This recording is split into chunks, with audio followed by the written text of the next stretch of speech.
चलते हैं भिन्न से संबंधित कुछ क्वेश्चन है उस पर चर्चा। जो भिन्न से संबंधित क्वेश्चन है वो परीक्षा में बार बार पूछते रहती है, तो ध्यान देंगे। अगर कोई भिन्न की बात करें, जैसे मैं क्वेश्चन लेते हैं, क्वेश्चन कह रहा है किसी भिन्न के अंश के साथ एक जोड़ने पर वह 1/2 हो जाता है तथा इसके हर के साथ एक जोड़ने पर वह 1/3 बन जाती है। तो इस कथन को समीकरण लिखे। इस कथन का समीकरण लिखे, सिर्फ समीकरण की बात की है। और मान लेते हैं कि माना कि अंश बराबर x, हर बराबर y। तो यहां हो जाएगा हम लोग का भिन्न बराबर अंश बटा हर, है ना, अर्थात x बटा y। यहां कह सकते हैं अगर प्रश्नानुसार प्रश्न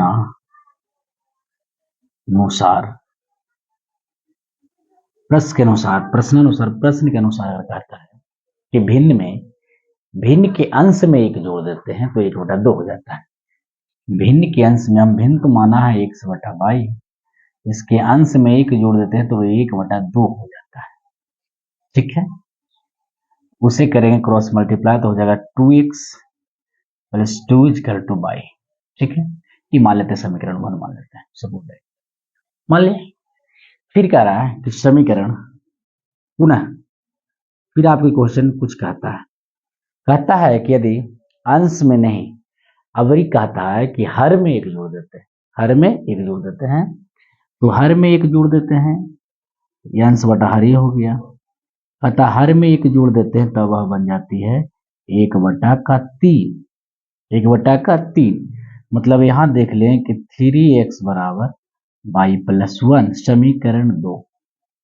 अब आप पे डिपेंड करता है कि आप करना क्या चाहते हैं। अगर डायरेक्ट आंसर निकालना चाहते हैं तो आप डायरेक्ट निकालिए कि सर समीकरण 2 में y का मान रखने पर, डायरेक्ट रखिए ना, समीकरण 2 इसे मानते हैं कि सर 3x बराबर y प्लस 1 है। y बराबर आया है 2x प्लस 2, y का स्थान पे हम रख देंगे 2x प्लस 2 प्लस 1 ऑलरेडी पहले से था। 2x प्लस 2 आया है y का मान। ठीक है, x को इस पार ले आइए तो 3x माइनस 2x बराबर 2x 3 हो जाएगा, तो x बराबर आपको आ जाता है 3। ठीक है, तो समीकरण 1 में x का मान क्या करने पर, लौटा दीजिए,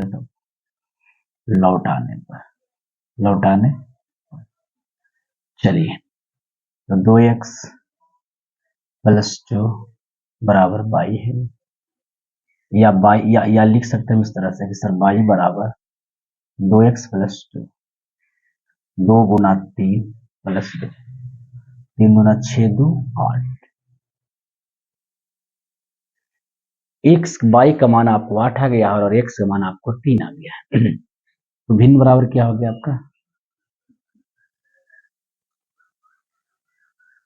तो भिन्न बराबर हो जाता है अंश बटा हर। आपने माने हैं पहले कि अंश बटा हर होता है, और इसके बराबर हमने माना x बटा y।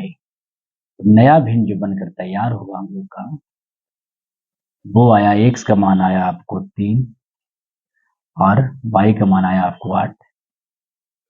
ये आपका बनकर तैयार होगा। तो मेरा भिन्न आया 3/8। अब इसे हम पता करके देखते हैं कि क्या ये मेरा बना हुआ जो प्रश्न का उत्तर है वो सही है या नहीं है। इसके लिए आपको करना पड़ेगा जांच, वेरीफाई करना पड़ेगा। जांच करने के लिए कुछ नहीं करना, जैसे प्रश्न कहती है वैसा ही करेंगे हम लोग। जो प्रश्न कह रही है, हमने भिन्न उठाया 3/8 को, प्रश्न कहा था कि सर अगर अंश में एक जोड़ते, पहला कथन क्या कहा, पहला कथन कहा था कि अगर अंश में एक जोड़ देते हैं तो वो 1/2 हो जाता है एक जोड़ने पर। क्या हम इसमें एक जोड़ दें तो क्या लगता है आपको कि 1/2 हो जाएगा? 4 दूनी का 8, 1/2 हो जाता है। कथन सत्य है। उसने कहा, हमने किया और वही आया जो उसने पहले कह चुका था। पुनः दूसरी बार कुछ कहता है, यही भी इनके साथ देखते हैं। दूसरा बार कहता है कि अगर अंश में एक जोड़ देते हैं, सॉरी, दूसरी बार कहता है कि हर में एक जोड़ देते हैं तो वो 1/3 हो जाता है। तो भाई हर में एक जोड़ते, हर तो नीचे वाला, इसमें एक जोड़ देते हैं तो 3/9 होता है। जब इसे कैंसिल आउट करते हैं तो 1/3 आता है। तो इसका भी कथन सत्य हो गया कि 1/3 आता है। ठीक है, तो इस टाइप का क्वेश्चन आपको पूछते रहता है। तो इस टाइप का क्वेश्चन पर आप लोग जरूर ध्यान दें। जो विद्यार्थी क्लास 10th में 2026 में एग्जाम देने वाले हैं वो इसे जरूर देखें, इस टाइप का क्वेश्चन को जो बार बार हमेशा पूछते रहते हैं। ठीक है, नेक्स्ट क्वेश्चन की ओर चलेंगे हम लोग।